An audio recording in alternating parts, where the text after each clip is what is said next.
I'm here today with John Pavlovitz. John's new book, If God is Love, Don't Be a Jerk, Finding a Faith That Makes Us Better Humans, just released this week from WJK Books. I've read it and I can tell you that it's excellent. You'll be seeing excerpts from it appearing soon on Compassionate Christianity. John is a blogger, author, and pastor based in North Carolina, and his blog, Stuff That Needs to Be Said, recently surpassed 100 million views. I can't even imagine 100 million views on anything. His previous books include A Bigger Table, Hope and the Other Superpowers, and Low.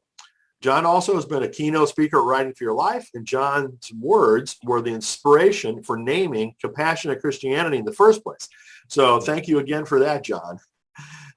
John, it's so wonderful to have you here. I mean, congratulations on your book, and thanks so much for being with us. Oh, it's a joy to be with you, Brian, and so good to see you again. Looking forward to our time together today.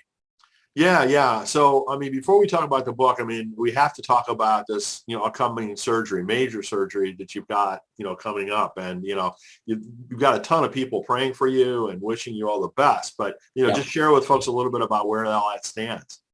Sure. Yeah. It was only about 6 or 7 weeks ago, I think. And I had COVID. The whole family had breakthrough cases of COVID and wasn't feeling great after a few weeks. And so went to my doctor. He did some blood work and the hormone levels were all out of whack. And he said, well, it could be this one particular kind of tumor in the pituitary at the base of the brain. So he had me do an MRI from the brain. And when they found that tumor, and then it was a matter of doing more blood work to find out if it needed to be removed. And unfortunately, it was the kind that does need to be removed. So in a couple of days from today, we'll have surgery, and then we'll kind of see what happens. But I'm feeling great physically, and really supported and loved. And the readers and followers, virtual community has been extraordinary. Well, I know there's been an outpouring of support, and which I'm not surprised about, but I'm very appreciative of it myself, and just so glad to see that for you. It's just wonderful. It does show you too. It reminds me of, I tell people the reciprocal part of virtual community, because it's not just about me putting out content, that there really is a relational aspect to this. And that's true, but then you have these moments where, and I call that, I've been getting a living eulogy for a couple of weeks now, which is really, I highly recommend that for anyone to be able to understand. I hope you can get it without the tumor, but to have people let you know what it means to have you in their lives, it's just a gift. Yeah, no, it's really great. I'm so glad to hear that. So let's talk about books. I mean, before we get into the new book, I mean, for those folks who are not familiar maybe with some of your previous ones, can you talk about them? Sure. The journey has been, I guess, around 7 years ago. I was a pastor in the local church and was really outspoken, and started to realize I was probably going to be an authentic pastor or an employed pastor at this particular congregation. And so I pressed into honesty, and that happened. I was relieved from my duties at that church and had a choice of what I was going to do. And I just kept writing the blog that I've been writing for a few years, and was fortunate that a blog post went viral called If I Have Gay Children, and got the offer to write a book. And, I can remember being this progressive Christian publisher calls and says, we've seen this blog post. We'd love to turn it into a book. Would you want to do a book proposal for us? I said, sure. And we arranged for a date. I hung up the phone and Googled how to do a book proposal because I had no idea. And then went through that process. And the short story of that is that they passed on that because they thought I was going to be saying something that I wasn't going to say about the LGBTQ community.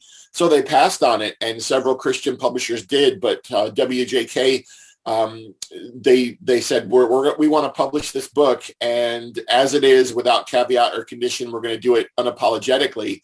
And that became A Bigger Table, which was the first book. And so now we're on the fifth book, and this one is also with WJK, because in many ways it's a progression of the ideas in that book. Wow.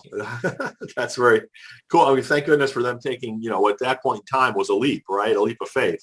Yeah, I can remember a really high-profile Christian publishing company's editor was having a conversation with me about the book and what I was hoping to say. And she was really enthusiastic. And finally she said, I really believe this book needs to be published, but we can't be the ones to publish it, which was the sad part. But it was a moment for me to decide, did I want to stay authentic and wait rather than be partially honest and get this opportunity? And I was fortunate that I was able to do that.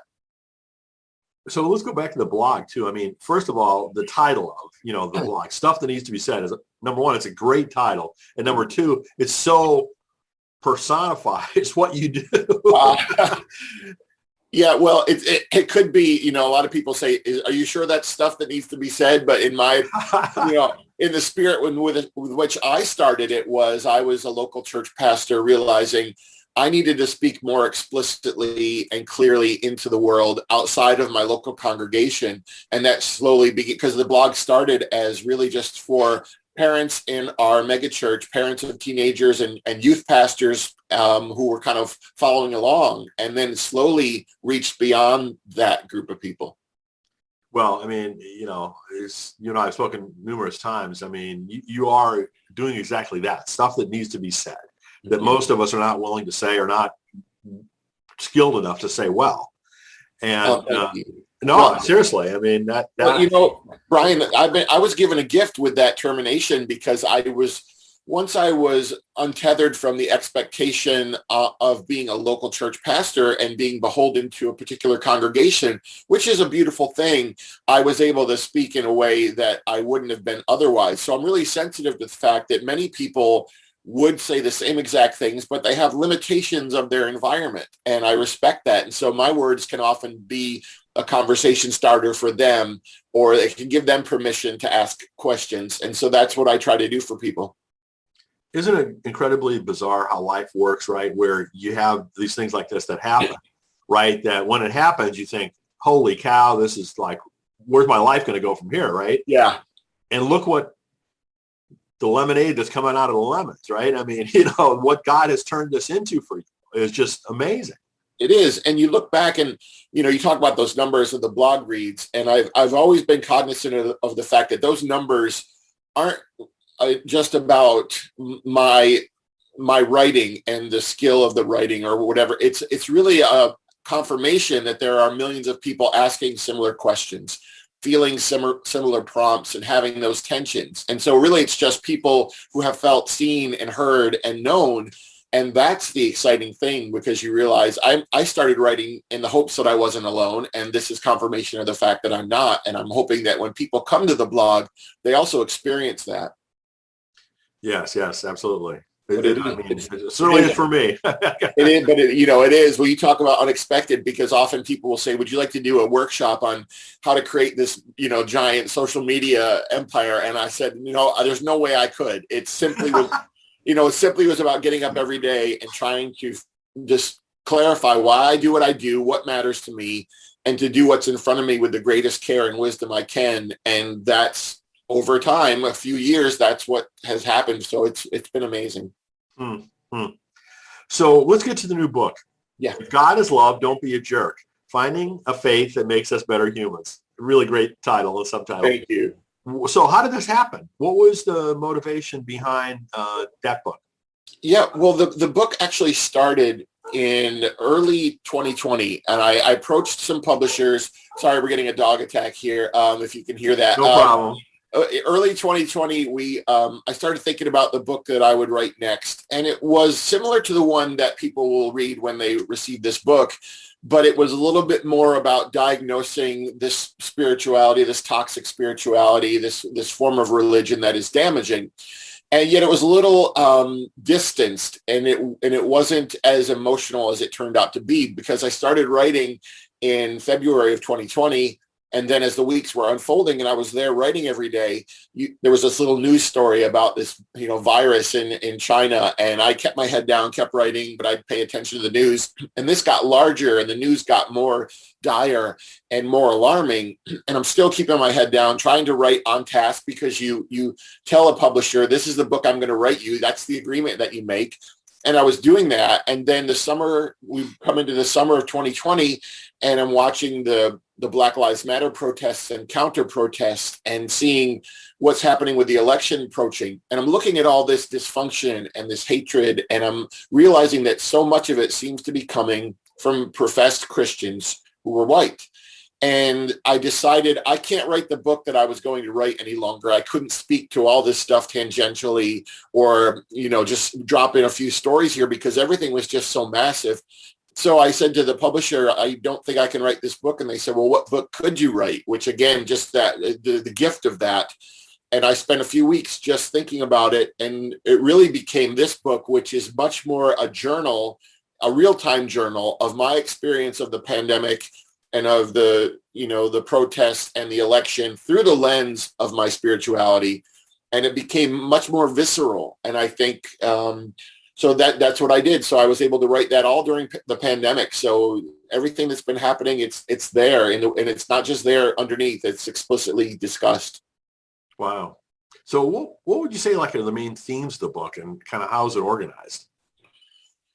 It's, the early part of the book is getting to the heart of the diagnosis, and which is this lack of empathy that seems to characterize so much organized religion, especially Christianity in America, and then asking, why is that? We know that it exists. We know that sort of antithetical cruelty is there, something that's very different from the life and teachings of Jesus, but it's hard to figure out why. And then, okay, if we know some of the why, then what? What do we do with all of this? If we're people of faith, if we're not religious people, how do we figure out how to do this individually and then collectively? And so the book lays out some really, I think, important topics on abortion or prayer or the existence of hell, just stuff that I think people of faith, we get lazy and we just say these things and we recite these prayers or we post these memes and we don't examine why we believe what we believe and then see if maybe our God is too small. And so there's a lot of that running through the book, this upsizing of God and this constantly asking, what is the yield of my life and my religion? Is it more compassion or not? Is it greater diversity or not? Because if it's not, what's the point? So beyond just what we can do as individuals, to help deal with, what you and I clearly believe is a massive problem within our country. Mm-hmm. What kind of collective action do you recommend that people think about? The collective what is so difficult, Brian, but I think, people ask me, why don't we have any progressive Franklin Grahams or Jerry Falwells? And most of that is because progressive spirituality doesn't seek those things. It doesn't want to consolidate power and have central, a group of people who are the focus. And because of that, I think it's really difficult. And by our nature, we're more, generally speaking, willing to listen to other people's stories and tolerate their stories when those stories are very different from our own.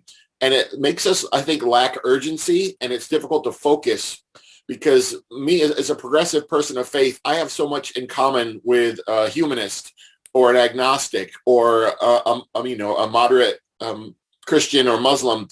And all of these people, we have to find a way to collectively express the deep love for humanity that binds us. And that's the challenge. Interfaith work is going to be really powerful, but it's hard to have something that resonates nationally because collaboration is never going to trend, really, right? It's never going to be loud. It's never going to make news. I think religion makes news for all the wrong reasons. Meanwhile, there's beautiful redemptive stuff happening that we're just not able to let people know exists because if we did, they'd probably want to take part in it. So it's going to be about those visible, tangible expressions. Well, as you know, I recently self-published a book called How to Heal Our Divides, right? And it tries to get at this very issue, and I view, unfortunately, our culture is similarly as you do, just so fragmented. Right. People don't know about all these good things that are going on in various places. So, to the extent that we can kind of lift up the good news, so to speak, as opposed to the nightly news, and all the wrong things, as you said, that religion gets known for. Right. Maybe that's a path. It is. And, I remember I tell the story in the book, I think, there being in a Q&A, and a gentleman said to me, John, there are two news feeds in my life. There's one news feed. It's up here. It's Facebook. It's Twitter. It's the news. And he said, if I only look at that news feed, that's only going to give me discord and negative and angry. He said, but there's another news feed that's in the, down on the ground in my community, and people's names and faces I know who are doing beautiful work. And he said, if I spend some time in that news feed, I'm going to be encouraged. And so I think the big and distant are always going to intimidate us, but the small and close are going to be attainable. And that's where this book wants you to begin, in the small and close. So what are your hopes for the book? If there was one thing that you want people to most take away from it, what would it be? I think, Brian, I don't need people to agree with me theologically or politically when they finish the book, but I hope something in the questions I ask stimulates something in them or encourages them, so that they, whether they're religious or not, they're in a place of greater empathy when they finish, that they are moving from where they are to a more expansive view of the world, and asking, do people feel loved in my presence? Simply, is there greater equity around my life? And if not, what do I need to do differently to make sure that happens? Really cool. So, in addition to, the books that you write and your blog and everything, you're very active on social media. Yeah. And, because you're what I would say leading edge and being outspoken on various issues, yeah, you're attacked a lot, right? Attacked by people who are threatened, in various ways, or disagree in various ways with what you're having to say. Right. And that, affects myself and other people to a lesser extent too. So I'd love to hear kind of your strategy, so to speak, on how you deal with that. It's funny. I had to develop really quickly an understanding that social media, everyone on social media is operating with incomplete information.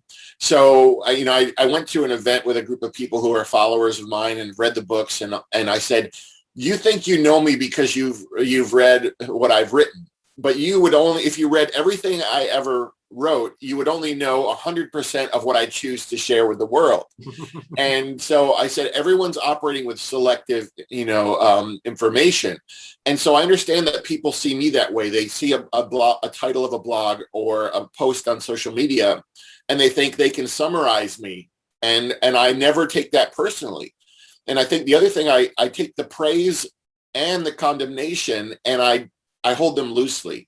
Because ultimately I can't work for either of them. I can't be moved by either of them. I have to say, what do I hope to do in this day? Did I choose those words wisely?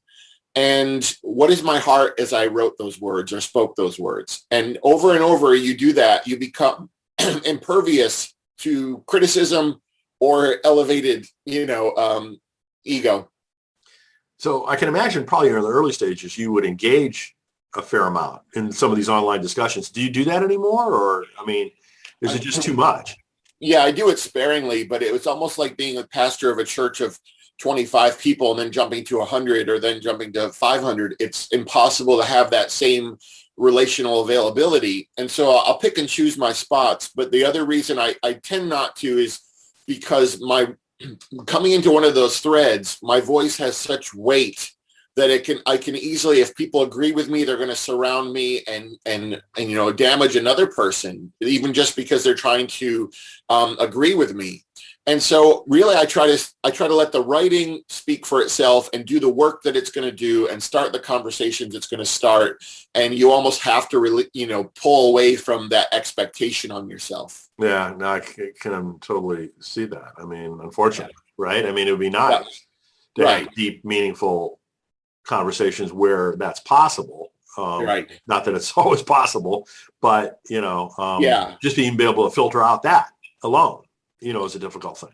Yeah. And I still do what, pastoral care visits, or what some people would call, non-licensed counseling, where I'm just listening to people. So if people are emailing me or calling me, we do go through those, my wife and I do try to, if I see someone in a place of real urgency, I will reach out and have those conversations. But obviously, you can only do 2 or 3 of those a day because you will get overwhelmed by that and everything else. So I'm still a pastor at heart, and I try to still do pastoral things as I'm a social media, figure. Mm-hmm, mm-hmm. So, I know you're just in the midst of this book launch and, with all the medical things going on, it's hard to think too far into the future. But, I'm sure you've got plenty of other book ideas in you. Is there anything you could talk about, or is it too early? No, a couple of weeks ago, or maybe a couple of months ago, I would have told you this is the last book. Not because of the surgery, I didn't even know about that, but because of what this book took out of me. And as you know, the writing for the blog is a very different experience. And I love the immediacy of the blog, that I get up every day and I've got 800-900 words and I can have this arc and then be finished with that thought. The book, we're having to string together something over months that is coherent and, that flows well, is a real challenge. And especially this book, because I stopped and just pivoted midstream. I thought, I can't do this again. But of course, you get your second wind and you see people responding.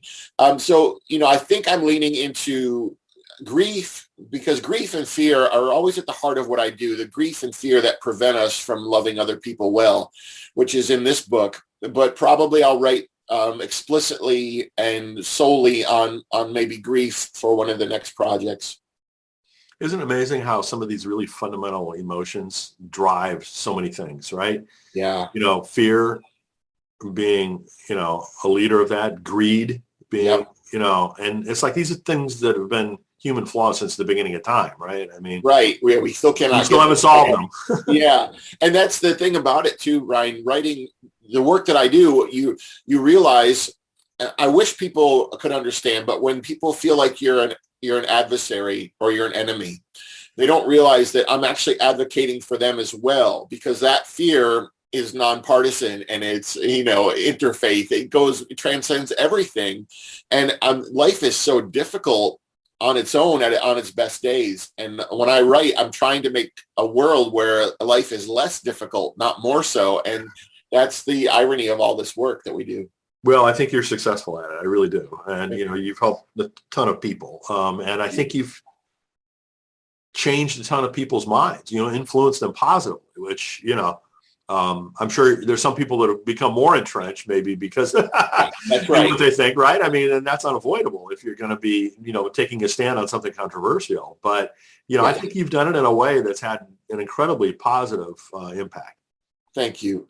And for me, it's all, like I said earlier, it's all been a surprise. And you get up every day and I say, let me just use this day and this platform as wisely as I can.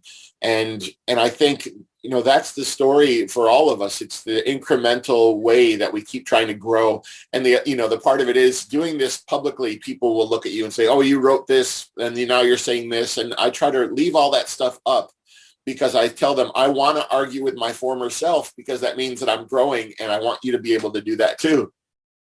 Isn't it amazing how people will reject that concept? That we can learn? Yeah, that's right. I mean, hello.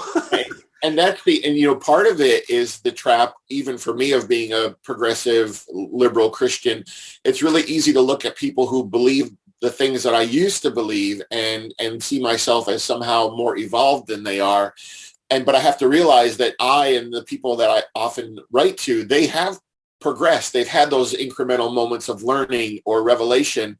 And so they didn't get it all in one day. And we want people to change right now completely. But the truth is that writing that you're talking about, reaching that many people, it's not just reaching them. It is their neighbors who are on their Facebook page. It's their friends on Twitter. And then the ripples of that, it's going to reach people, and those words are going to do work. And we may not see the results of it, but that's what happens with all of us. We get up every day, we have an exchange with someone, and we're not going to see what happens because of that always. Yeah, exactly. Well, such is human nature, right?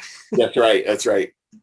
So I know everybody can go to johnpavlovitz.com and find out about the book and everything else that you're doing. Anything else that you want to point people to? No, once people can spell my name, they can pretty much reach me on all social media platforms. There are not a lot of John Pavlovitzes around, and that's just for me. As we talked, Brian, this is just a joy to be doing this work and to be going through something like this publicly. Too, that's always the way I've done this, is to share my story in real time and invite people to find some of their story in it. And it's just great to be able to do it. So, I thank you for the work that you're doing, man. Well, congratulations on the new book, and, many prayers and many, good wishes for, health and recovery after the surgery. I'm sure it'll go really well. You'll make it go really well, right? I mean, as best as it possibly can. Yeah. Someone said to me, John, you're going to do fine. And I said, I'll do fine, but I'm worried about the doctor. So we'll see if the two of us, it's a partnership, but everything's going to be good. Well, please keep us posted. There'll be a lot of people waiting to, hear, how you're doing. Sounds good, my friend. Thank you so much for the time. Thank you. All right. Peace.